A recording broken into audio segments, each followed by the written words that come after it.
سلامونه ملګرو، امید لرم ټول بخیر. یو ځوان هلک راغلی و، هغه دا تکلیف و چې د هغه ډېره خېټه خرابه وه، تقریبا د 2.5 کالونه. مختلف ډاکټرانو له مختلف ټسټونه کړي وو او زما هم دا اراده وه چې زه له سیلیک سکرینینګ وکړم. خو د هغه سی بي سي رپورټ چې ما څنګه وکړ په هغې کې د آر بي سي دا ویلیو ډېره زیاته سیوا وه، ایم سی وي پکې ډېره کمه وه. زما په یو دم شک راغی ما چې دا چېرته تلیسیمیا ماینر پیشنټ وي.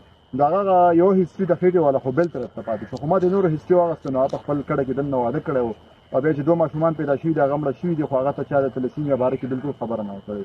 تلیسیمیا یو داسې بیماري ده چې کله هغه خلک په منځ کې واده وکړي چې هغه تلیسیمیا ماینر وي، د هغې ماشومان بیا داسې پیدا کېږي چې د هغې د مرګ امکانات هم زیات وي او هغه یا تلیسیمیا میجر یا تلیسیمیا کیر لري او نارمل پکې 50% کېدلی شي. دا ډېر زیات مهلک بیماري ده چې کله تلیسیمیا میجر پیدا شي دا د نور انسانانو په وینه باندې پایي. خو موږ ډېر په اسانۍ باندې دې روکتام کولی شو دا چې موږ تلیسیمیا ماینر سټیټس په اسانۍ باندې معلوم وکړو. نو زما ټول ډاکټرانو ته او ډېرو خلکو ته لیبارټریانو والا ته ټیکنیشین ته درخواست دی چې کله هم تاسو سی بي سي رپورټ وکړئ نو تاسو په اسانۍ باندې دا کتلی شي چې کس چې کوم دی تلیسیمیا ماینر خو نه دی، چې آر بي سي ویلیو ته کله ډېره زیاته سیوا ښکارېږي او ایم سی وي ته ډېره زیاته کم ښکارېږي. دا دواړه چې ته په یو بل باندې ډیوایډ کړي، یعنې ایم سی وي ډیوایډ بای آر بي سي او د دې دا ویلیو چې کومه ده دا که د 14 نه کمه راځي نو ته پوه شي دا کس چې کوم دی تلیسیمیا ماینر دی او دې لپاره پراپر چې کوم دی ایچ بي الکتروپوروسس یا نور ټسټونو ضرورت خامخا دی. کله که دا چېرته 14 یا 14 نه سیوا وي دا کس چې کوم دی د وینه که کمه هم وي دا چېرته نور وجوهات یې ته بیا د هغې لپاره پراپر ورک اپ وکړه. نو تلیسیمیا ماینر چې موږ په ټایم باندې معلوم کړو د دې ټول چې کوم جنریشن دی نسل دی هغه موږ بچ کولی شو.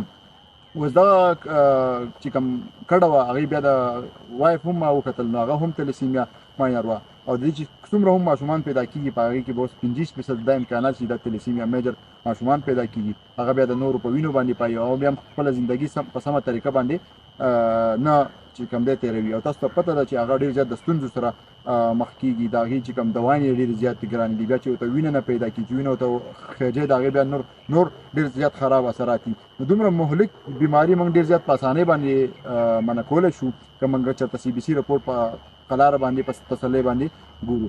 دا په یو څو میاشتو کې زما روټین جوړ شوی چې کوم مریض هم راځي هسې ډایرکټ زما هغه نظر پرې ډایرکټ لګي.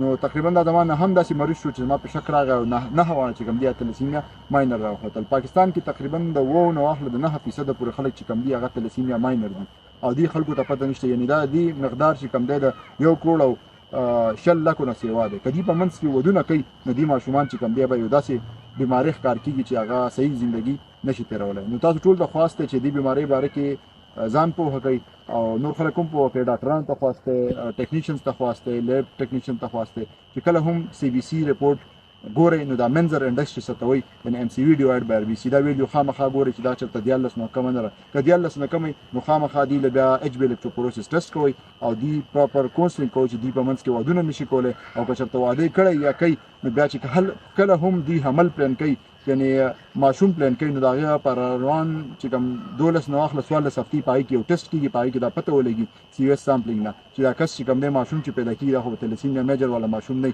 نو په دې طرز باندې موږ د دې بیمارۍ نه چې کوم دی چوټکاره حاصلولی شو. ډېر قومونه د دې نه راوتي دي، موږ اوس هم د دې ستونزو سره مخ یو. نو دا میسج چې کوم دی ټول خلکو سره شریک کړئ چې دې بیمارۍ نه موږ ته زر تر زره چې کوم دی خلاص شو. یو جهان مننه.